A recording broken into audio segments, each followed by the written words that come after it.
out, and a lot of people are heading off to the airport, but I found someone who's not heading off to the airport, and this is actually you have a different job than the other people we've talked to, but we have a lot in common. You're a travel video journalist. So introduce yourself to the viewers, and then let's start talking. All right. Well, thanks for having me. I'm Juliana, Traveling Jules. So I'm unique because I'm a host and behind-the-scenes filmmaker, so I kind of do everything. One-woman show. That's where you got to be. That's how I started out. I used to do travel videos for Lonely Planet and Current TV, which was Al Gore's cable channel that he owned for a hot minute. Probably way before your time. No, I know. Do you remember Current Time? Yeah. So I know the lovely joy of doing it all by yourself. Yeah, so I love it though. It's fun, and sometimes it's lonely. It can be a little lonely. Or when you screw up the sound and you just spent 6 hours doing a video and you realize that the cable was messed up, or these little parts can be very disheartening. Sure. So what are some of the recent projects that you've worked on? You've done a lot of destination stuff, right, with destination marketing companies and such? Yeah, so I work 100% in travel. So I work with brands to tell stories, maybe that's social media content or website content, just helping brands tell their story. And then I also do some travel vlogging. So I will one-woman show, get the selfie stick out, and I'll host and kind of edit together a little promotional piece for my vlog. So what are some of the brands that you've done work with recently? You know, I've worked with everyone from tourism boards like Visit Denver, Austria Tourism Board, like kind of, Morocco Tourism Board, to more editorial sites like Travel Channel, USA Today, Lonely Planet. So I have a very big range of types of work. I think I even started in TV news, and I worked in reality, so I used to work on some Food Network shows and stuff. So kind of a dabble-dabble in a lot of different types of work. And now everything's digital, so I really am having so much fun kind of creating content for YouTube or for Facebook. I mean, that's an entirely valid, outlet right now. Absolutely. I mean, it's a huge market or a huge audience. Let's talk about the destination, some of the destination content that you mentioned. Because I talked to Sky earlier today. We launched a show talking with Sky about her VR work or the 360 videos. Sure. So, what are some of the things you're hearing from the destinations when they're coming to you and asking for, we want to collaborate on this type of video? What are their objectives and things that you've heard from them? Well, right now, video is king. Social media, you can write a post, you can post a picture, but video is really taking over.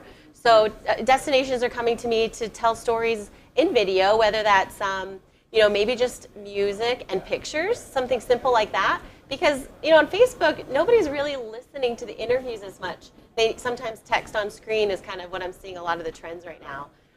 But definitely to have video content, to have a library, to take, a 2-minute video from your website, which tells your whole story, to cutting it down into little 15-second, 30-second videos. It's a great opportunity to kind of, collect them all. That's funny. It's like the Pokemon style. Yeah. So do the destinations that you work with, are they also asking for, kind of create the videos, and then do they ask for advice on distribution and like, how do I help get this out, and what are some of the audiences that we're looking for? Is that something you help them with? Yeah, I see that, I specialize in creating content, especially engaging, inspirational content.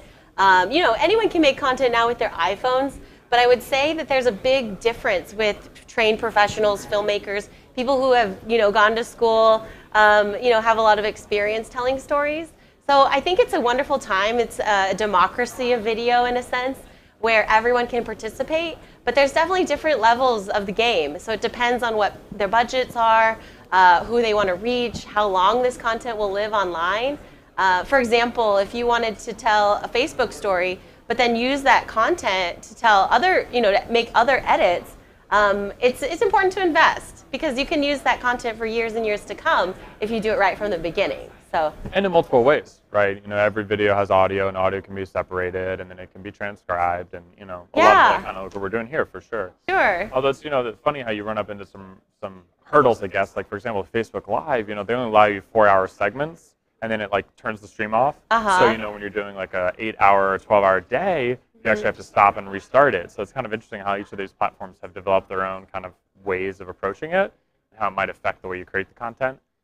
It's amazing, like with live streaming now being so popular, and you can really reach your audience because some of the online tools are really, pushing along, 360 video live streaming. But traditional, edited, produced video also has a place. So I think it's really important to think about where you're going to put the video. If it's going to be a TV ad, that's a different approach than if you're going to put something on Twitter or Instagram within 60 seconds. So I think it's a really fun time to try a lot of different things, see what sticks. Experiment is key, and then find out what works for your audience, right? So would you say that maybe is social media making the edited pieces actually kind of more important? Like, it's not killing it, but it's like, people actually want, in some ways, a nicely told narrative that's slick and attractive and maybe not bouncy, that kind of thing. That's a great point. Because of this explosion in places we can distribute our content, it's just been a great chance to try a lot of different things. Technology is so affordable these days. To be able to shoot 4K out of your iPhone with a stabilized picture, it's pretty incredible. So I think the good side of that is that you can really, taste and practice with not a big investment.